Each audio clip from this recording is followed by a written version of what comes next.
my name is Molly and I'm an occupational therapy student at the College of St. Mary. I have teamed up with Kohll's Home Care and Pharmacy to provide knowledge to patients on different pieces of adaptive equipment that can be purchased through Kohll's for use in the home.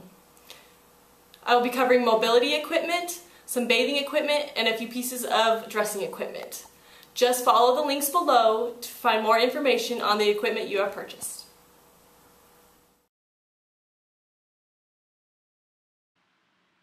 This video on mobility will cover the use of canes, crutches, walkers, transfer sliding boards, and wheelchairs.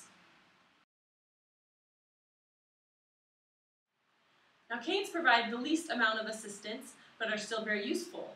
Most canes nowadays come with an adjustable leg so that you can adjust the height of the cane. This is just a single cane. It does not adjust, but it is about the right height for me, because you can see you want the top of the cane to come to about the crease in the inside of your wrist. This one comes to just the crease on the inside of my wrist. When walking with a cane, you want to use it in conjunction with your injured leg. So let's say my left leg here is injured. You would step forward with the injured leg as you were stepping forward with the cane, putting all your weight through the cane as much as possible, then stepping forward with the good leg, just like this.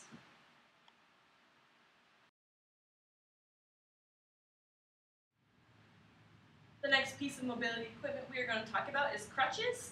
Crutches can be used when you have an injured lower extremity. The height of the crutches, you need to be about an inch from the bottom of your armpit.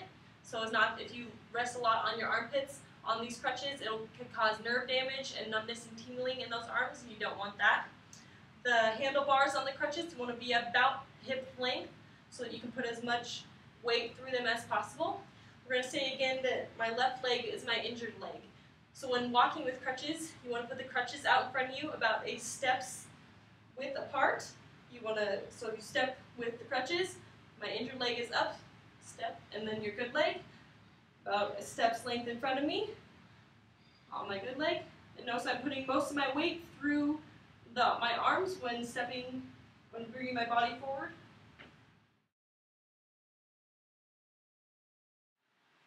The next piece of mobility equipment we will cover will be the use of a walker.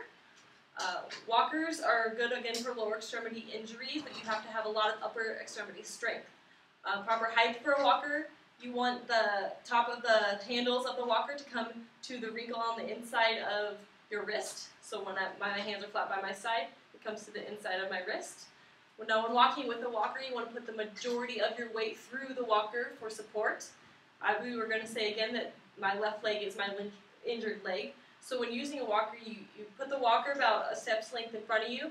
So it's walker, you step with your good leg, and then bring your bad leg forward. So it's walker, good leg, and then bad leg. Walker, good leg, and then bad leg. You want to make sure that you stay inside the walker. You don't want to be behind the walker so you're leaning forward, or too far into the walker so that you don't have enough support. So you want to stay about right in the middle. Now when sitting down on a chair, whenever you're coming up to a chair, you want to make sure that when you're coming up to it, you can feel it with the back of your legs before you sit down. So I can feel it with the back of my legs. And when sitting down, you always want to reach back with at least one of your hands to find the surface before you sit down, because if you try to sit down holding onto the walker, you can pull that walker down on top of you. So you're going to sit down, you're going to reach back with one of your hands to sit down. And then it's the same when getting up. You can use one hand on the walker, but you want to push up from your surface with at least one of your hands. So when we go to push up, we're going to push up with our good hand and then come up and grab the walker.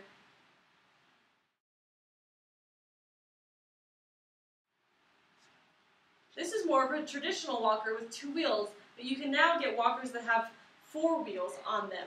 These are a lot more mobile, a lot more handy because they do have a seat in them. They can also be a little bit more trickier to manipulate. So the first thing we want to know is the brakes. The brakes are going to be very helpful, especially when sitting on the seat or standing, using this for support. The brakes, you can apply the brakes by squeezing it just like you would a bike handle or anything like that. They're not going to move. But I would suggest when sitting, I'm going to be sitting on the seat, most of the brakes, you push them down and they lock into place. You can see that the walker doesn't move and then you can sit down just like this. Make sure that those brakes are firmly applied though before you do. Now when you stand back up, you can turn around, and if you grab the brakes, they just pop right back out. You can go off walking again.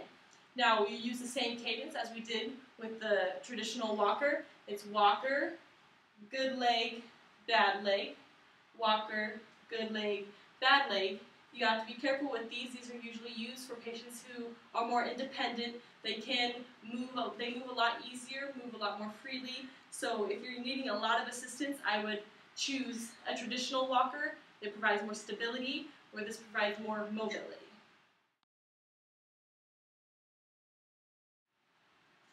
The next piece of mobility equipment that we will discuss will be the use of a wheelchair.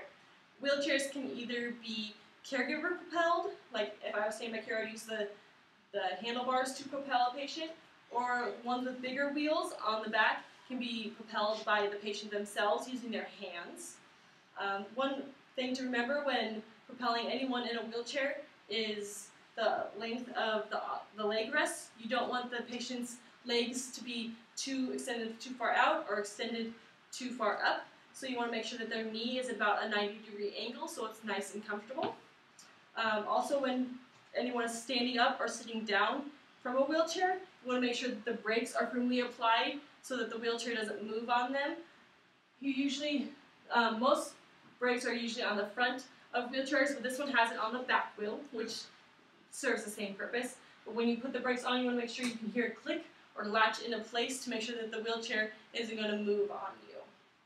Another thing when propelling someone in a wheelchair, if you're a caregiver propelling a patient, you don't want their arms to be hanging off on the side so that when you're going through doors or going down a hallway close to a wall, you don't want them to bump their arms, so make sure that their arms are kept on the armrests or in their lap.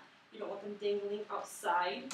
It's also important that if the wheelchair does have the leg rest, if the patient uses the leg rest, you don't want their foot to be caught on the ground or anything underneath of the wheelchair either. The next piece of mobility equipment that we will demonstrate will be the use of a transfer board. This is used for patients who don't have use of their legs or are very weak in their lower extremities.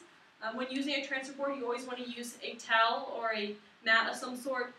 This will prevent any abrasion on the patient's bottom, and it will help the transfer go more easily. When positioning the transfer board underneath of the patient's bottom, you want a good portion of it underneath the patient's bottom so that they have a good seat. Then most transfer boards have holes so that you can put your fingers through so the patient can pull themselves across. So make sure that those are accessible to the patient. And when sliding across, you want it to be a nice, easy, fluid motion. And you always want to pull and then reach for the surface that you are going to. And it can also be helpful to push with the other hand. And pull, and across you go. And then you can lift up and pull the board out from underneath of you.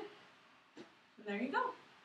Thank you for viewing these videos on the use of adaptive equipment for mobility.